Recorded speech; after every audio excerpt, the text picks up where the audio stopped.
Hello, it's Duncan. I finished the last episode really quite worn out by pushing through the difficulties that we came across writing our DualItems repository.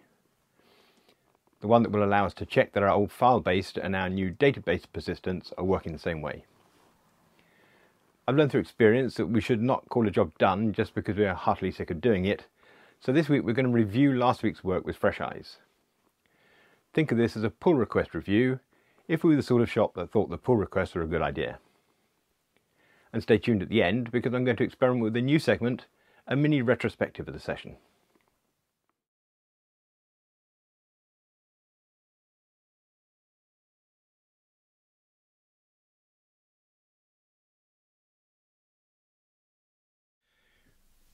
Well, I hope you'll be pleased to hear that I'm more upbeat than I was at the end of the last episode. At that point I promised that we would review DualItems before we committed to it in production. Before we do though, Jonathan Kohlberg had some feedback in the YouTube comments. One of the things he pointed out about our tests is that they don't test the contract. That was the thing that I meant to do, and to be honest with you, just ran out of steam. So let's start by doing that, because if DualItems doesn't pass the contract for items, then that's certainly a thing we have to fix. Here is the items contract, and our other tests extend this passing up the items. So if we were to look at, for example, Duke items tests, it's here and we create Duke items and pass it up. So let's see if we can do the same thing with our DualItems tests. So we would extend items contract, and now we need to pass items up. There's a problem there though, and that's that items depends on other properties in memory items and analytics that we want access to in this subclass. So we can't call this constructor here and have it have access to our properties in here. What we could do though is have items contract have an abstract property of items rather than one that's initialized in its constructor. So let's just back this out for the moment and go and do that everywhere else. So I think what we're going to do is we're going to go to here and we're going to say move to class body. Now that shouldn't have changed anything, but we'll find out by running the tests. Good. And now we'll give this its type. And we'll make it abstract. And that means that we can't initialize it here, so we'll take that out. And while we're here, we'll take that out as well, I think. Let's see what that's broken by compiling. Okay, so our in-memory items tests was creating an in-memory items and passing it up the constructor, instead of which we now need to have a class body, move this down, say override val items, and now we don't want a getter, we want to say items is in-memory items. So that compiles. Next one. And we do the same thing. We'll move this down, tighten that up, say override, and then we need to remove everything up to one more, I think. Same principle, give ourselves a class body, move this down, tighten that up. Say override items and then remove all that. Can we run the tests? We can, good. And now we can go back to our DualItems tests, make this extend our items contract.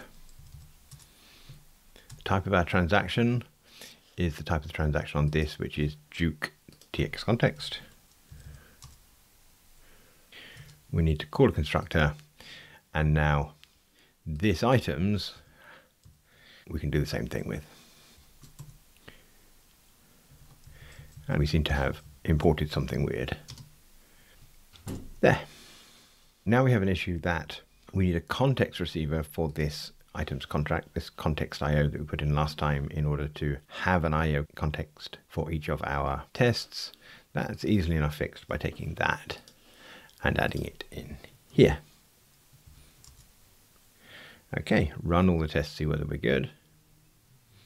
And we need to be importing the right items here.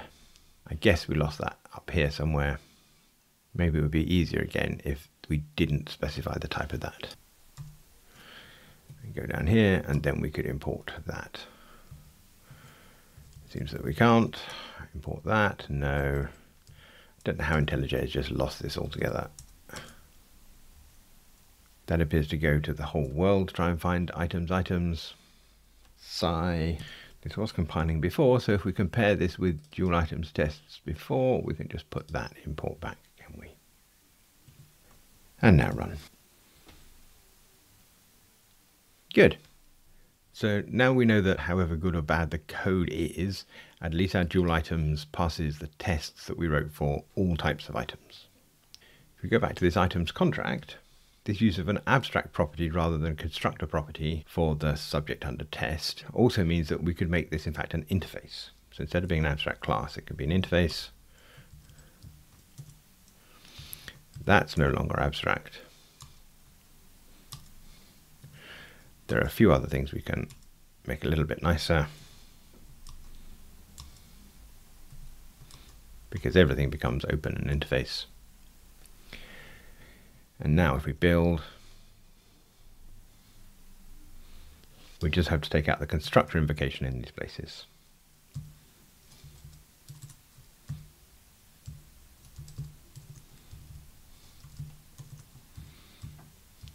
I think that's the last one, and run. Good. And having this items contract as an interface means that a test could extend more than one contract. So we could have an items contract and a serializable contract or something like that. Okay, well, things are already going more smoothly than at any point in the last episode, so I think we'll check that in with make DualItems tests implement items contract. Splendid. And now, because I was tired at the end of the last episode, let's review what we've written and see whether we can make it better. Starting with the test, first of all, I think we could just drop that down to make it a little bit more readable. Maybe, in fact, we'll just F2 our way through. Make private. Any other F2s? No. Okay. Right, in-memory items. It is an in-memory items, but that's not the important thing. The important thing is that it's our source of truth. So that will communicate better. And then we could put other items up so they're side by side so we can see them. Now we've got some things around events and analytics. And this checking analytics, I've called checking analytics, but it doesn't really check anything. I suppose it checks that we can render the JSON, but I think I'm just going to call this printing analytics, which is a better name. And now those things have got better names, I think we could get rid of the parameter names here and put that on a single line. Tighten everything up a bit. Looking down the test now, we're seeing an awful lot of this source of truth in transaction, source of truth something, other items in transaction, other item something, items in transaction, item something. It would be really nice if we've only got one thing to do in a transaction to find a shorter way of expressing that. And what I think we might get to is something like, I'm going to call it transactionally. We say source of truth, transactionally save, and then we could legitimately pull that onto one line like that. And that would tighten up the test a lot. How can we get there? Well, I find a good way of extracting this sort of thing is to make this operation into a lambda. So what you say is this is val f, call it, and just surround that in braces and then invoke it. So then we can run that and everything is fine. And now we need to extract this from its surrounding block. So can we move that up here? And the answer is no. Why is that? Well, in order to find out, we'll go back here and we'll just show the signature. So it looks like that. Now move this back up. And the error message here says we've got no context receiver. And the particular bit we're missing is this no transaction. Now we could solve that problem by saying that the parameters to this function include a context receiver. So that would be a context of no tx. That now compiles here, but doesn't compile here because the compiler doesn't really work yet. And if you watch some of my other episodes, you may remember that I wrote magic to solve that problem. So that does compile and we can run it. Okay, good. Now we wanted the lambda that we pass into here to have the same subject. But at the moment we're explicitly using source of truth here. But we could solve that problem by making this lambda take our in-memory items as its extension receiver. So we've got a context receiver and extension receiver, and that would mean that we could get rid of this source of truth. Now again, we've broken this compile, but we can pass source of truth in here, like that. I think another way of thinking of that is that it should go on the left-hand side. As I say, we are invoking something on the source of truth, but that doesn't compile. Shame really, but let's go back here. Does it run? It does. And now this is the right sort of shape to bring out as its own function. So we'll extract it and see what we've got. So we've got some function where we were going to call it transactionally. So let's do that now. Has a function that's a context function that then needs an in-memory items as a receiver. And that function returns a result of stock list and stock list loading error. I think the first thing we can do is say that we don't really care what this function returns, but we do want to return it from here. So I think we'll take this thing and say, refactor this and introduce a type parameter to this function. And it's offering us T, when I think R would be a better name. And it's saying, that's the actual type. Is that what you want? And I'm going to say, no, it isn't. I just want that to be anything really. See whether that builds.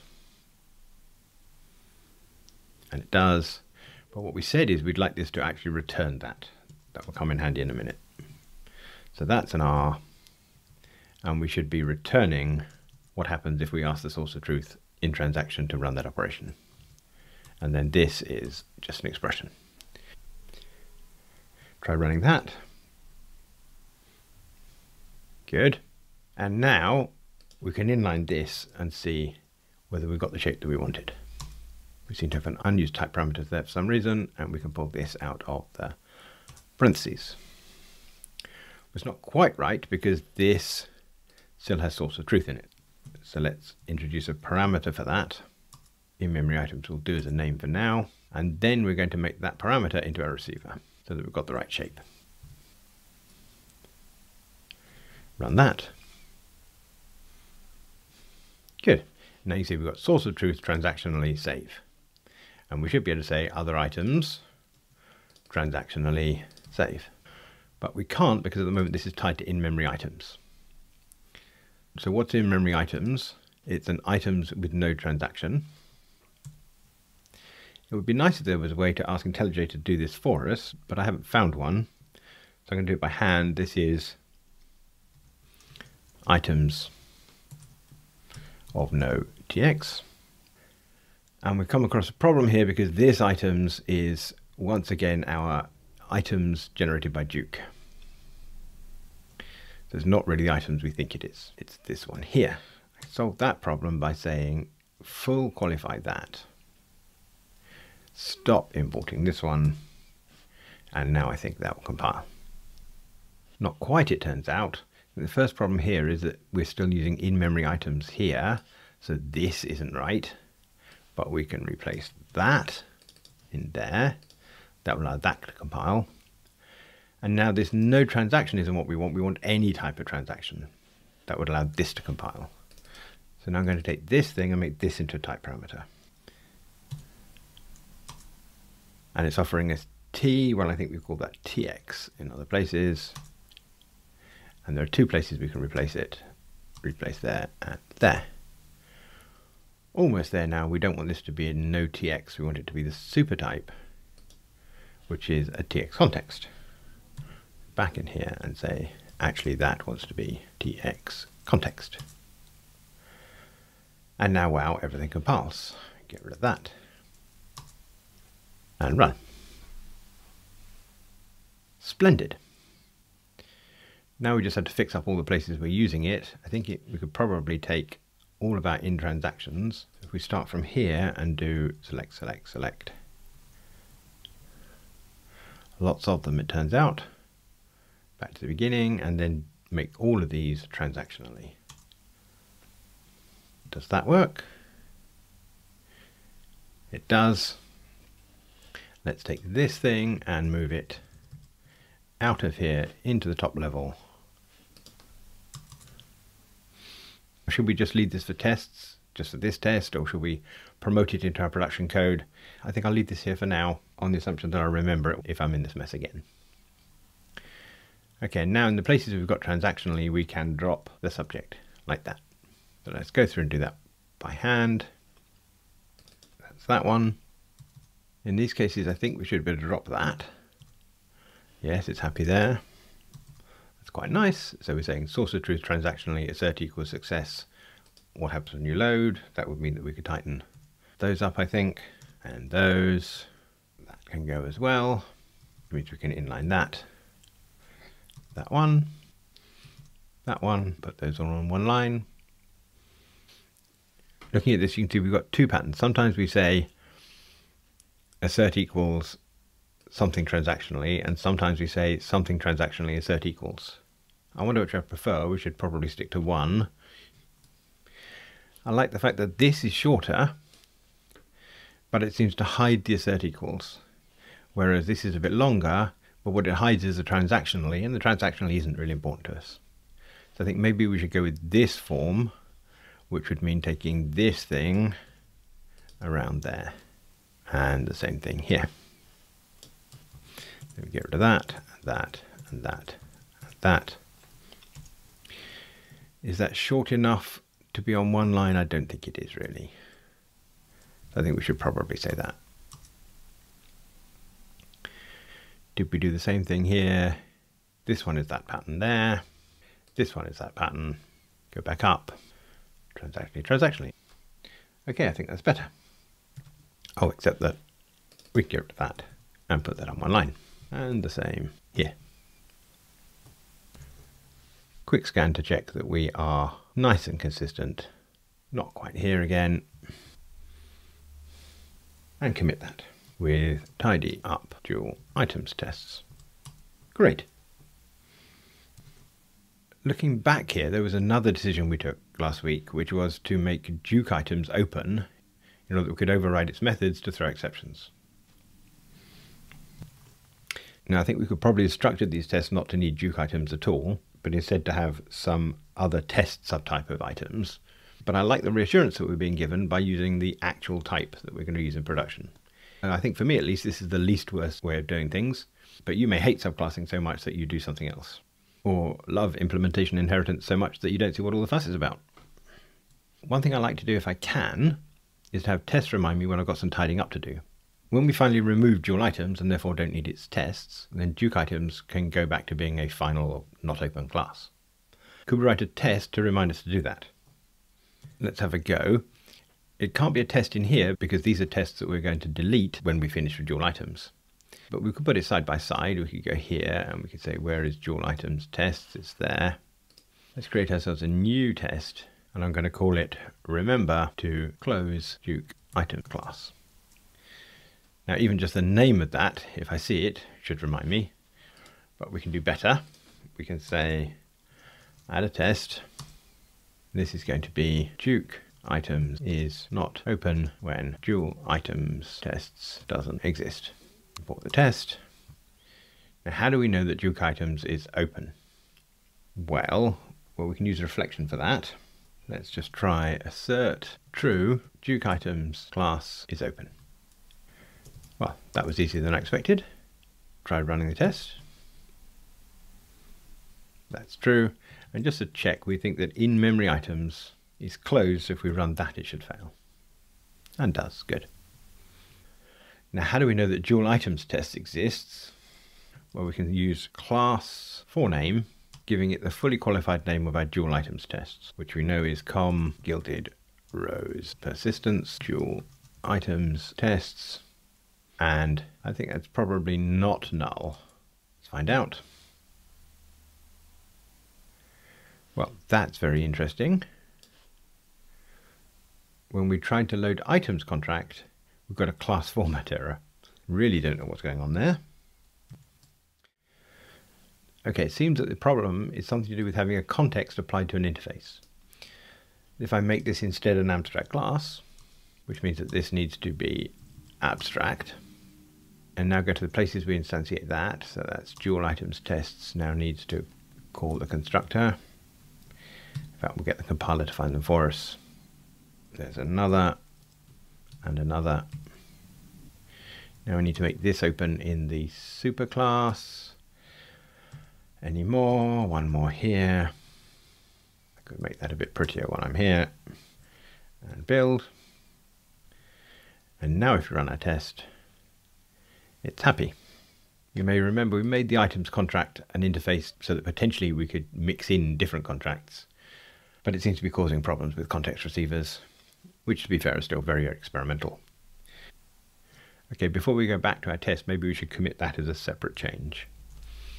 So that will be the changes to our Duke items tests, our contract and so on. This is make items contract not an interface because it breaks context receivers. Commit that. I should certainly run all the tests, so I'll do that retrospectively, but it's good. And now back to our remember to close Duke items class. So now that is not null, but if it didn't exist, so I'll put an XXX on the end because that doesn't, then that would be null.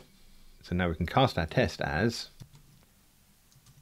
DualItems tests exists is class for name is not equal to null.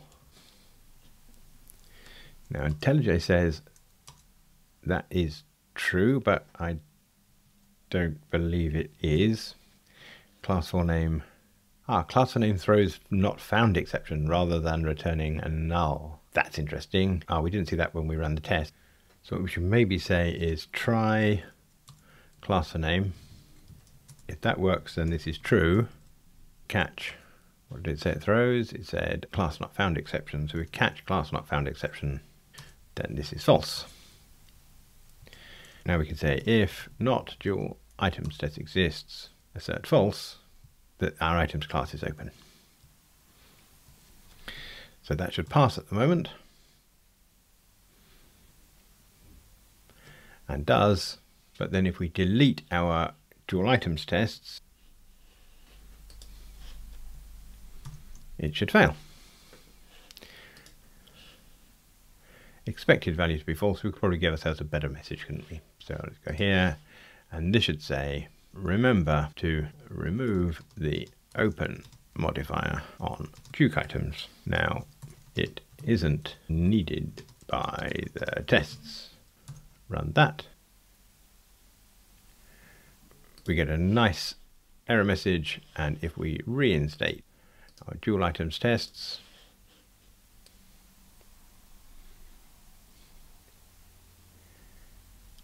everything passes. Splendid.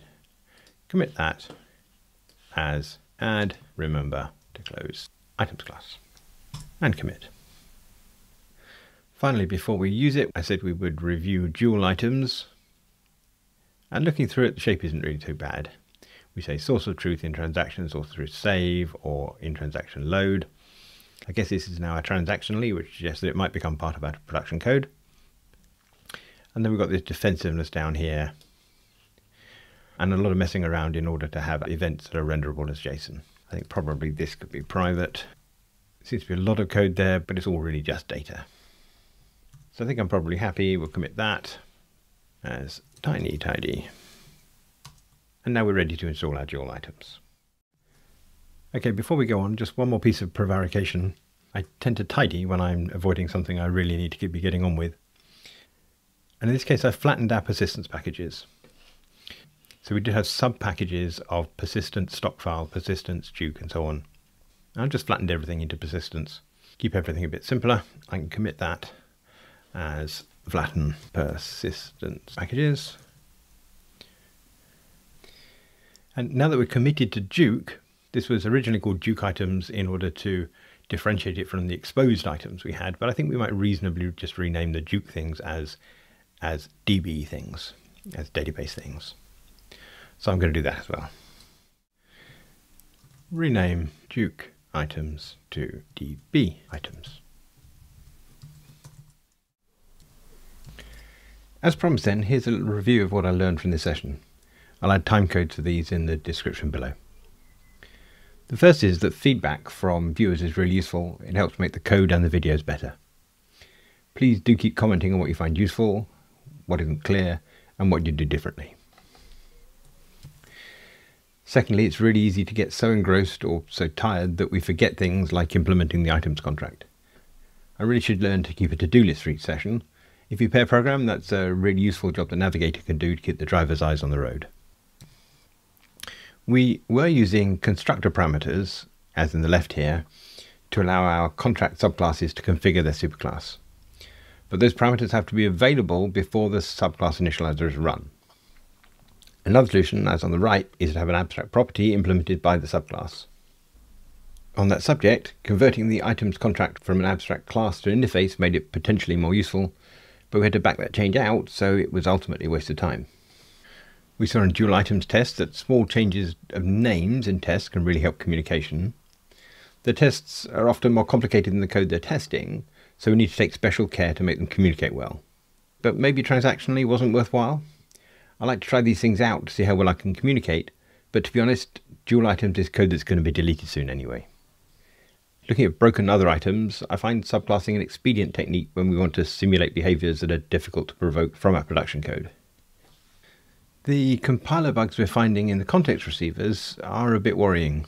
We really do seem to be living on the bleeding edge, and we should keep on checking that we're happy with that.